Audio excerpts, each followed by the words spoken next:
Bangsa yang terhormat adalah bangsa yang selalu menghormati. Di tengah hiruk-pikuk Pilpres 2024, tentu yang paling disorot adalah Prabowo Subianto. Sosok yang berhasil meraup suara terbanyak dalam kontestasi Pilpres setelah 2 kali gagal. Tapi di balik itu yang paling menyita perhatian adalah atensi dari para pemimpin dunia yang mengakui kehebatan yang beliau punya. Jangan sekali-sekali menyerah. Tidak mengenal menyerah. Itu Tapi sebelum membahas apa saja kehebatan beliau, lebih dulu kita mengenal soal latar belakangnya. Prabowo Subianto Djoyo Hadikusumo lahir di tengah lingkungan intelektual dan keberagaman. Sebelum Prabowo, ayahnya, Sumitro Djoyo Hadikusumo, sudah lebih dulu dikenal publik hingga ke luar negeri. Sumitro adalah seorang ekonom terkemuka sekaligus politikus Partai Sosial Indonesia yang juga sempat menduduki posisi sebagai Menteri Keuangan di era Soekarno dan Menteri Perdagangan di era Soeharto. Ibunya bernama Dora Sumitro, perempuan Kristen Protestan berdarah Minahasa. Dari silsilahnya, keluarga Djoyo Hadikusumo merupakan keturunan dari Raden Tumenggung Kertanegara yang merupakan Panglima Laskar Pangeran Diponegoro. Masa kecil Prabowo dan keluarganya banyak dihabiskan di luar negeri, terutama ketika ayahnya terlibat menentang pemerintahan Presiden Soekarno dalam pemerintahan revolusioner di Sumatera. Latar belakangnya karena Sumitro menganggap pemerintah pusat terlalu mengistimewakan Jawa dibandingkan daerah lain.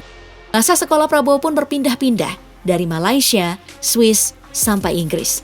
Hingga akhirnya, ketika pemerintahan Orde Lama tumbang digantikan Orde Baru, keluarga Sumitro kembali ke Indonesia.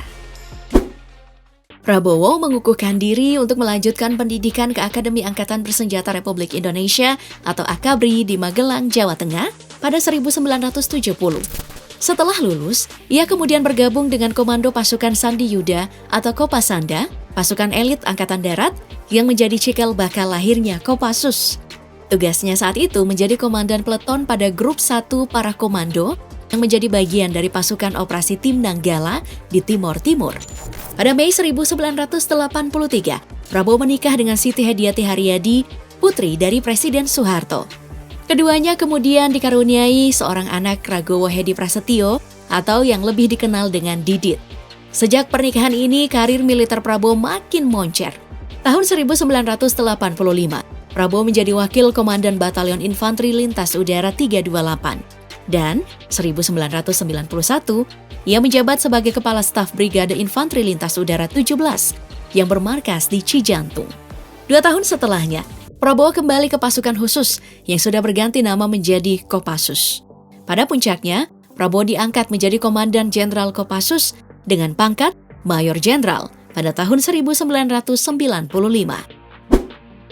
Pada tahun 1976, Prabowo Subianto bertugas di Pasukan Khusus Tentara Nasional Indonesia, Kopassus, dan ditugaskan sebagai Komandan Grup 1 Komando Pasukan Sandi Yuda atau Kopasanda, yang merupakan salah satu anggota TNI Angkatan Darat. Unit Komando Nanggala di Timor Timur, bekas wilayah Portugis yang telah diinvasi pada tahun sebelumnya. Prabowo yang saat itu berusia 26 tahun adalah Panglima Nanggala termuda.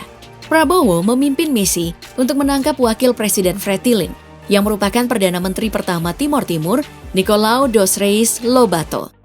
Yang membimbing Prabowo Subianto adalah Antonio Lobato, adik dari Nicolau sendiri. Pada tanggal 31 Desember 1978, Kompi Prabowo menemukan dan menembak mati Nicolau di perut ketika ia sedang dikawal di Maubisse, 50 km selatan Dili.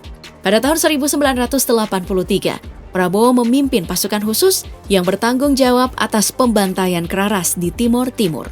Orang-orang yang selamat dari pembantaian ini dikurung di kamp konsentrasi yang dijaga oleh pasukan Prabowo, di mana banyak di antara mereka meninggal karena kelaparan dan penganiayaan. Prabowo mengklaim jika dirinya tidak berada di dekat distrik Vikeke ketika pembantaian itu terjadi, dan baik PBB maupun pemerintah Timor Leste tidak pernah mengajukan tuntutan pelanggaran hak asasi manusia terhadapnya. Pada tahun 1985, Prabowo Subianto mengikuti kursus perwira infanteri tingkat lanjut di Fort Benning di Amerika Serikat untuk pelatihan komando. Pada awal tahun 1990-an, sebagai Panglima Kopassus Grup 3, Mayor Jenderal Prabowo berusaha menumpas gerakan kemerdekaan Timor Timur dengan menggunakan pasukan tidak teratur yang disebut geng ninja berkerudung, berpakaian hitam, dan beroperasi pada malam hari. Pada tahun 1996, Prabowo Subianto memimpin operasi Mapenduma di daerah pegunungan Papua. Tujuan dari operasi tersebut adalah pembebasan 11 peneliti ilmiah yang disandra oleh Organisasi Papua Merdeka atau OPM. Para peneliti tersebut adalah 5 orang Indonesia, 4 orang Inggris, 1 orang Belanda, dan istrinya yang sedang hamil asal Jerman. 2 sandera laki-laki asal Indonesia tewas sesaat sebelum operasi penyelamatan. Misi tersebut melibatkan dukungan rahasia dari atasnya militer Inggris dan veteran SAS, Kolonel Ivor Halberg. Setelah pemindahan sandera, Kopassus di bawah pimpinan Prabowo Subianto memulai kampanye pembalasan terhadap desa-desa yang dianggap mendukung OPM.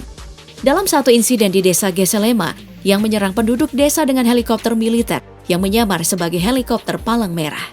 Pada tanggal 20 Maret 1998, Prabowo Subianto diangkat menjadi Kepala Komando Cadangan Strategis Angkatan Darat atau Kostrad yang beranggotakan 27.000 orang yang dipimpin oleh Soeharto pada tahun 1965.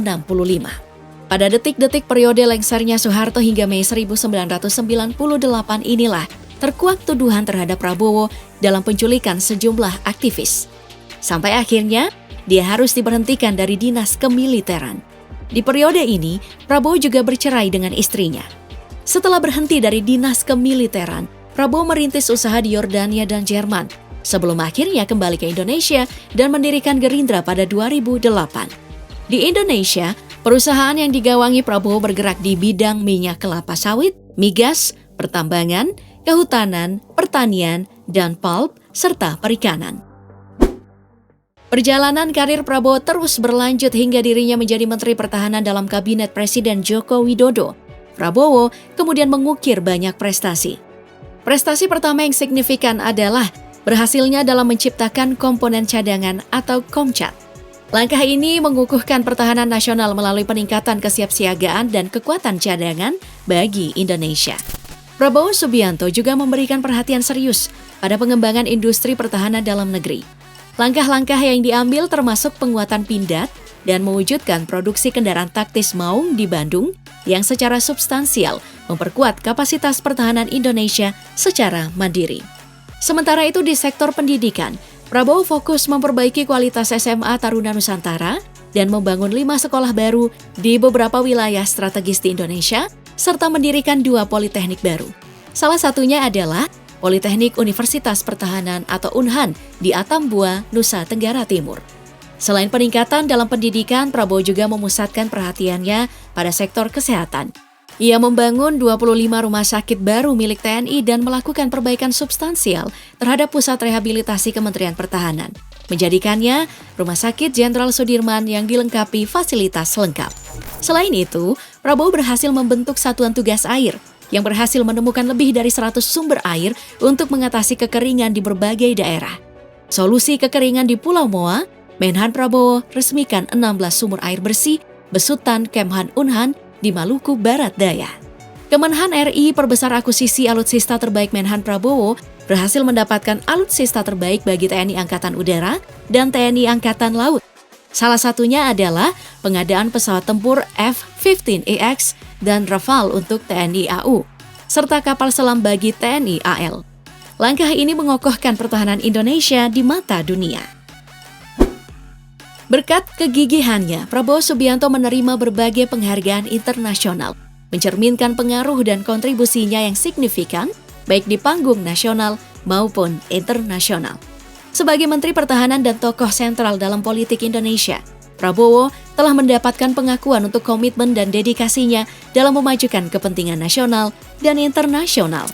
Penghargaan internasional pertama datang dari Presiden Singapura, Tharman Shanmugaratnam, yang memberikan Prabowo penghargaan militer tertinggi Darjah Utama Bakti Cemerlang pada 21 November 2023. Penghargaan ini diberikan atas kontribusi Prabowo dalam memperkuat hubungan pertahanan bilateral antara Singapura dan Indonesia, termasuk pengawasan latihan militer bersama.